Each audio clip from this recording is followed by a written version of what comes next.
আপনি কখনো কোনো স্বর্ণকারকে দেখেছেন? সোনা তারই হয়, গয়না বানানোর শিল্প তারই হয়। তাও ও বারবার সোনাকে গরম করে, হাতুড়ি নিয়ে বারবার তার উপরে প্রহার করে। কিসের জন্য? যাতে সে সেই স্বর্ণকে কুন্দন বানাতে পারে, প্রত্যেক আঘাতের সাথে তার মধ্যে থেকে খাদ বের করতে পারে।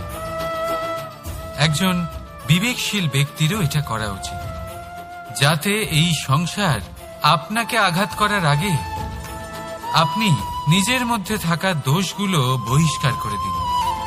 হয়তো একটু কষ্ট হতে পারে, কিন্তু এ অবশ্যই করবেন। যদি আপনি কুন্দন হতে চান, তাহলে নিজেকে নিজের স্বর্ণকার অবশ্যই হতে হবে। রাধা রাধা।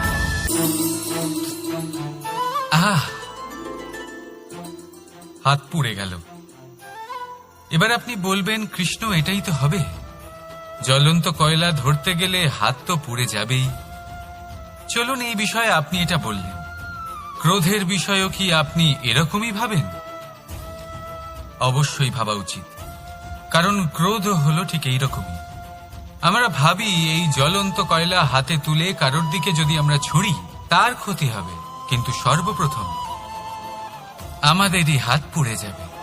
এই ক্রোধ সর্বপ্রথম আপনারই বিনাশ করবে, আপনার আনন্দ কেড়ে নেবে, আপনার শরীর খারাপ করে দেবে, আপনার অস্তিত্বকে পুড়িয়ে ফেলবে।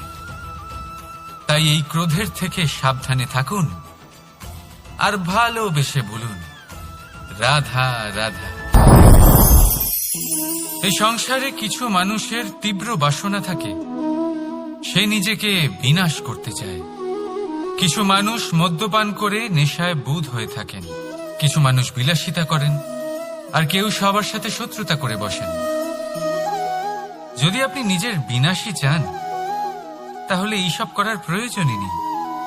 শুধু একটু অহংকার পোষণ করুন। হ্যাঁ, আপনি ঠিক শুনেছেন, এই অহংকার আপনাকে বিনাশ করে দেয়।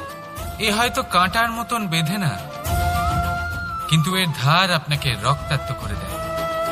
আস্তে আস্তে আপনার প্রিয়জন, আপনার বন্ধু, আপনার আত্মীয়, যাদের আপনি ভালোবাসেন, তাদের সকলকে আপনার থেকে দূরে করে আপনাকে একা করে দেয় এই অহংকার। যদি আপনি এই জীবনে বাঁচতে চান, তাহলে বিনম্র হতে শিখুন। আর যদি আপনি নিজের বিনাশ চান, তাহলে অহংকার পোষণ করতে শিখুন। সিদ্ধান্ত হলো আপনার, এই জীবন হলো আপনার। রাধা রাধা। হাতের কত রকম রূপ হয়। কিছু স্নেহের সাথে আপনাকে স্পর্শ করে, তো কিছু প্রহার হিসেবে বর্ষিত হয়। কিছু বন্ধুত্বের নামে আপনার দিকে অগ্রসর হয়, তো কিছু শত্রুতার দিকে আপনাকে টেনে নিয়ে যায়। কিন্তু কখনো ভেবে দেখেছেন যে কোন হাত বেশি মূল্যবান? যখন আপনি সফল, যখন আপনি ভালো কাজ করেন, তখন কিছু হাত আপনার জন্য করতালি দেয়, আর কিছু হাত এমন হয় যা আপনার কাঁধ স্পর্শ করে যখন আপনি জীবনে সব থেকে অসফল হন, যখন আপনি ভেঙে পড়েন। তাই করতালি দেওয়া সেই হাত, আপনার প্রশংসা করা সেই হাত, তার থেকে অনেক বেশি দামি সেই হাত যা আপনাকে তখন আশ্বস্ত করে যখন আপনি এমন সময় কাটাচ্ছেন যা আমরা কেউ কাটাতে চাই না। সেটা আপনার সম্বল হয়ে ওঠে, আর এই সম্বলই আপনাকে জীবন অতিবাহিত করার শক্তি প্রদান করে। তাই একে অপরের সম্বল হয়ে থাকবেন, জীবনে সব সময় ভালো থাকবেন। রাধা রাধা। দেখুন এই ঘাসকে, কত কোমল, কত মধুর। যদি এই ঘাসের ওপর হাঁটেন, তাহলে পায়ে ব্যথা কখনোই হবে না। এর উপরে শুয়ে পড়লে মিষ্টি ঘুম চলে আসবে। কিন্তু এই ঘাসকেই যদি আপনি ঠিক করে না ধরেন, তাহলে এতে আপনার আঙুলও কেটে যেতে পারে। এই নরম ঘাসই আপনাকে আঘাত দিতে পারে।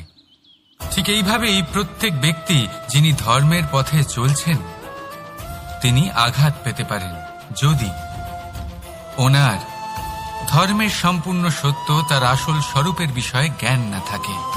তাই জীবনে যে কোনো বস্তু ব্যক্তি বা সুযোগ আসে, তাহলে তার শক্তির বিষয়ে, তার দুর্বলতার বিষয়ে প্রথমে তথ্য সংগ্রহ করবেন, তারপরেই সিদ্ধান্ত নেবেন। যদি এরকম করেন তাহলে সাফল্য অবশ্যই আসবে। রাধা রাধা। প্রেম আর চাওয়া একই মনে হয়, তাই না? কিন্তু আসলে এরা আলাদা। এদের মধ্যে অনেক তফাৎ আছে। দেখতে গেলে প্রেম আর চাওয়া কখনোই এক হতে পারে না। এবার যদি আপনাকে আমি এক উদাহরণ দিই, যদি আপনি এই ফুলকে চান, তাহলে আপনি এটাকে তার ডাল থেকে ছিঁড়ে আপনার কাছে রেখে দেবেন। কিন্তু যদি আপনি একে ভালোবাসেন, তাহলে আপনি প্রতিদিন এসে এটার শিকড়ে জল দেবেন, যাতে সে আরো প্রস্ফুটিত হয়। শুধু এটাই তফাৎ চাওয়া আর প্রেমের মধ্যে। চাওয়া স্বার্থ হয়ে ওঠে, যেখানে প্রেম পরমার্থ হয়ে ওঠে। তাই কাউকে না চেয়ে ভালোবাসুন, জীবন ধন্য হয়ে উঠবে। রাধা রাধা। কখনো কোনো বাচ্চাকে দেখেছেন? কত কিছু ঘটতে থাকে তার জীবনে। শৈশব থেকে বেড়ে ওঠা অবধি অসংখ্য অনুভূতি অনুভব করে সে। কখনো পড়ে যায়, কখনো আহত হয়, কখনো জ্ঞান লাভ করে, কখনো কষ্ট সহ্য করে, তো কখনো আনন্দ উপভোগ করে। কিন্তু মনে রাখে সে শুধুমাত্র আনন্দের মুহূর্তগুলি। এবার শুধু একবার আপনার জীবনের প্রারম্ভের দিকে তাকিয়ে দেখুন, আপনার শৈশবে তাকিয়ে দেখুন। আপনি দেখবেন বেশিরভাগ যেসব স্মৃতি আপনার মনে আছে, সেগুলি সমস্ত ভালো মুহূর্তের, খারাপ মুহূর্তের নয়। সেই জন্য শৈশব সব থেকে সুখী হয়, এতে নিশ্চিন্ত থাকা যায়। সেই জন্য আজ আপনি যতই বড় হয়ে উঠুন না কেন, খারাপ স্মৃতি, খারাপ ঘটনা সব ভুলে যাওয়ার চেষ্টা করুন।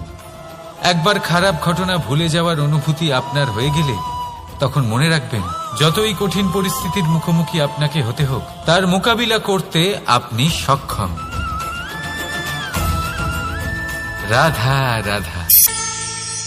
মানুষ, প্রত্যেক মানুষ কাউকে ভালোবাসে, কাউকে ঘৃণা করে, কাউকে সম্মান করে, আবার কাউকে তিরস্কারও করে।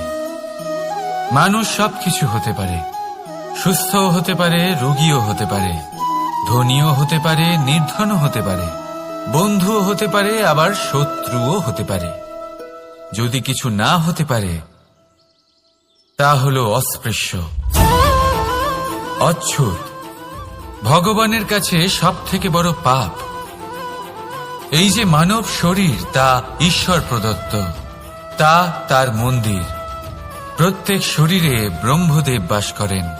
তাই শরীরের অপমান করা, সেটা ছোঁয়া থেকে দূরে থাকা, এটা কখনো করবেন না। এই জীবনে ছুত অছুত কখনো বিচার করবেন না। পরমেশ্বর যা দিয়েছেন তার সম্মান করতে শিখুন। আর আসুন আমার সাথে ভালোবেসে বলুন, রাধা রাধা। যদি আমি আপনাকে জিজ্ঞেস করি যে এই সংসারে সব থেকে মাহাত্ম্যপূর্ণ বস্তু কি, তাহলে আপনি বলবেন জল। আর একদম ঠিক বলবেন।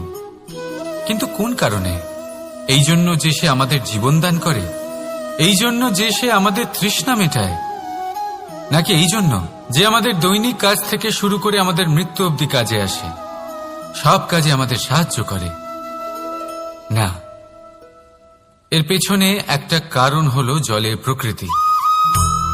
ভেবে দেখুন, সমুদ্রের এই জল সূর্যের তাপ সহ্য করে বাষ্পীভূত হয়, তারপর উপরে গিয়ে মেঘে পরিণত হয়, তারপর সেই মেঘ রূপে প্রবাহিত হয়ে কোনো পর্বতের সাথে ধাক্কা খেয়ে বর্ষা হয়ে এই পৃথিবীতে বর্ষিত হয়। আর এই পৃথিবীর ধূলিকণা এর মাটিকে নিজের মধ্যে ধারণ করে। মানুষের দ্বারা, অন্য প্রাণীর দ্বারা যে ময়লা ছড়িয়ে পড়েছে তাকে নিজের মধ্যে ধারণ করে, আর তারপর ফের অগ্রসর হয়ে পড়ে সমুদ্রের দিকে, সমুদ্রে মিশে যায়। কিন্তু তবুও আবার বাষ্পীভূত হওয়ার সময় সেই ময়লাকে সে সেখানেই ফেলে যায়, সেই ময়লাকে নিজের সাথে নিয়ে যায় না। ব্যাস, এটাই জলের প্রকৃতি, যা তাকে মহান করে তোলে। আপনিও আপনার জীবনে আপনার কর্ম করুন, মহান কর্ম করুন, ভালোভাবে করুন, কিন্তু সেই কর্মের সাথে যে অহংকার আসে সেটা নিজের মধ্যে প্রবেশ করতে দেবেন না। তার থেকে ওপরে উঠুন। আপনি নিজেকে জলের মতো হালকা অনুভব করবেন। রাধা।